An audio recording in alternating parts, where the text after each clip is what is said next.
What is going on? I want to welcome you from half court for today, Monday, February 27th, 2023.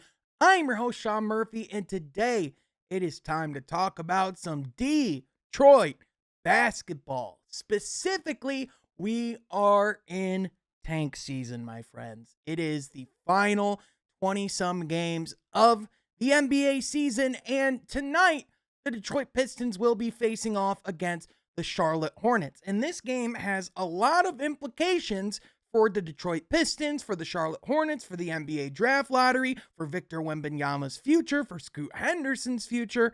A lot is on the line in this game, specifically the lottery odds that these teams will end up with. At this current time, the Detroit Pistons and the Charlotte Hornets are both the third and fourth worst teams in the NBA. And the three worst teams in the league get the best lottery odds, therefore, the best chances at getting Victor Wembanyama. And whichever team gets fourth still gets high odds at getting Victor. However, they also get the possibility of being one of the teams that is left out of the top five.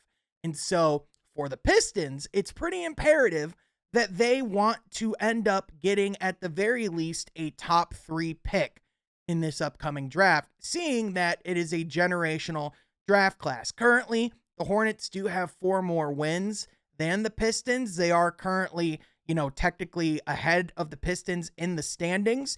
And so if the Pistons were to lose this game, it would essentially seal them the third best lottery odds for the draft, barring anything crazy to happen down the stretch this season. However, one would argue if any team is more primed to go on a winning streak and be ready to do anything crazy down this stretch, it would be the Hornets, just because of the fact that they do have LaMelo Ball available in the lineup. And although in my personal opinion, I think the Pistons are a more talented all-around roster, I think once you have that franchise player on the court, all bets are off. And I think you've been seeing that all throughout the league. I mean, Luka Doncic a couple years ago last year carried the Mavericks to the conference finals, which I think we're seeing that was a bit of an overcorrection. But anyway, the point still stands. And because of that, we're starting to see, a little bit of guys starting to get on the injury report, adjustments with rotations, guys getting more chances and opportunities.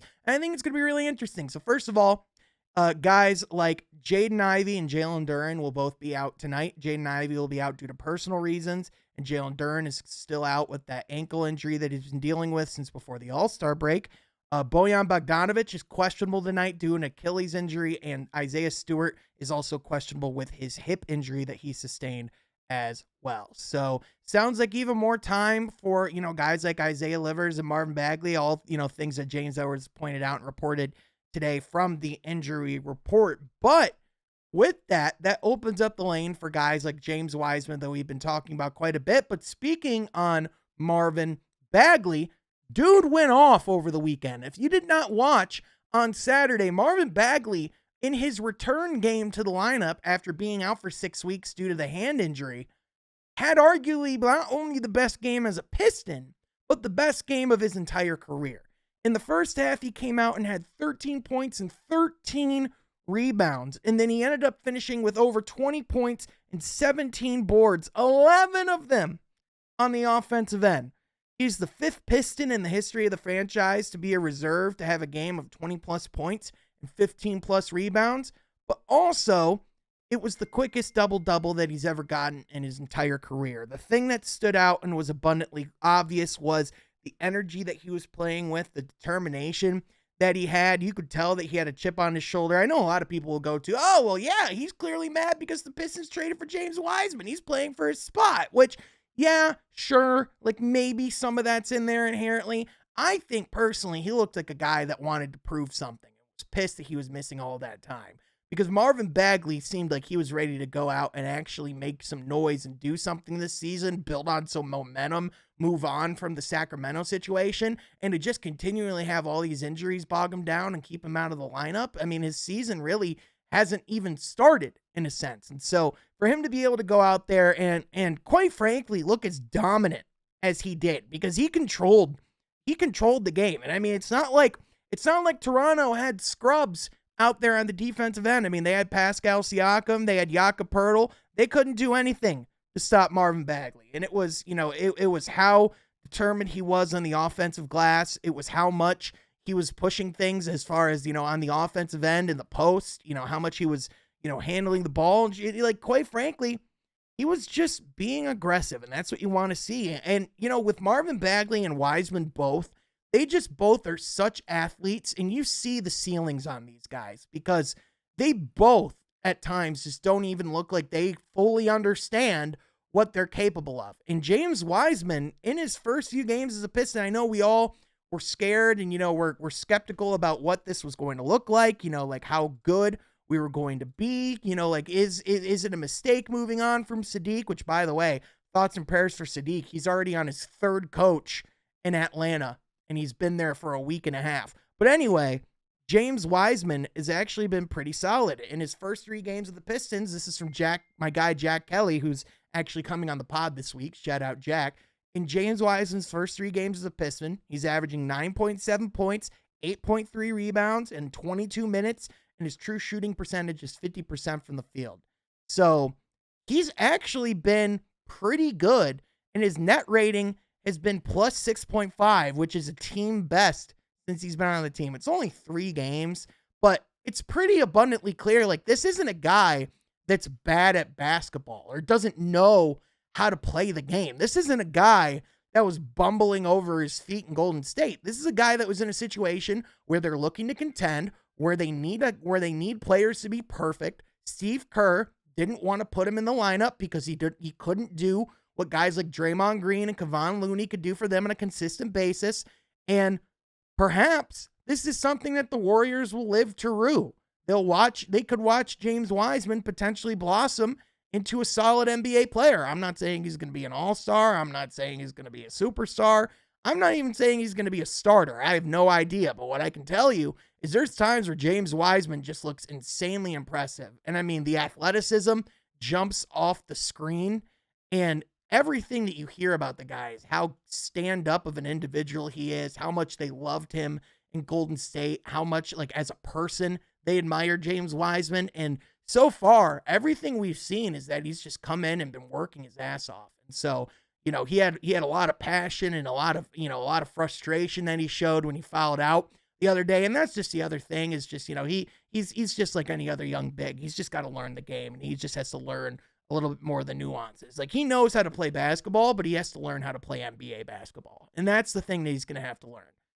But with Marvin Bagley and James Wiseman, it is uncanny some of the similarities that they have. There was a clip that was posted by an NBA writer. I forgot his name, but it was a clip of Marvin Bagley and James Wiseman in the second quarter going for a very similar post move into a left hook shot that went in. And it almost looked like the exact same play. And quite frankly, it is one thing that is going to be interesting to see is are Marvin Bagley and James Wiseman competing for a spot against each other? Are these guys as similar as we think they might be? Because from everything we've seen so far, I mean, just like the clip said, it's like the Spider-Man pointing meme. It's like it's like 2 guys looking into a mirror. And so I know that the Pistons, a lot of people are like, oh, well, why is Detroit have all these bigs? And even I still feel like we have a little bit of a log jam in the front court, but at the same time, this team did need size. And on the defensive end, especially since the All-Star break, this team has looked better. And even without Jalen Duren in the lineup, and even without Isaiah Stewart in the lineup for a good amount of the game, this team looked better on the defensive end. And so if the Pistons can continue to be competitive and be scrappy, on defense, and continue to have good competitive losses to go down the stretch, that's exactly what you want for a team that's heading into the lottery, but also heading into a really important offseason, because guys like Jaden Ivey and Jalen Duren, this is really important development off seasons for them. And if they can still continue to get good minutes and continue to play down the stretch and continue to develop and show the signs of why they could be stars and why people are as high on them as they are, that's exactly what you want to see. But also, now you want to be able to give the opportunities to guys like Isaiah Livers and show why he's an important fundamental piece for this team going forward. You can give opportunities to guys like RJ Hampton, who you just signed last week and brought in to potentially see who he could be in this system. And the reason why the Pistons are going after all these reclamation projects, by the way, I know I even talked about this with my guy Berg on Twitter over the weekend. Shout out Berg. But when you are a team like the Pistons, who currently, I was listening to the Zach Lowe to the Low Post podcast. Shout out Zach Lowe, and he pointed out the fact that the Pistons are net negative in first round picks. They currently owe one of their first round picks to the Knicks in the coming years. And when you are in that kind of situation and you don't have the assets like Utah or Orlando, like what you have to do is you have to find assets. You have to get diamonds in the rough. You have to develop internally, and you have to find talent. And what better talent than guys who were drafted at the top of the draft and have potential stock? I mean, we've seen who these guys could be. And a lot of times players go into situations and it's just not a fit. It's just not a good organizational fit.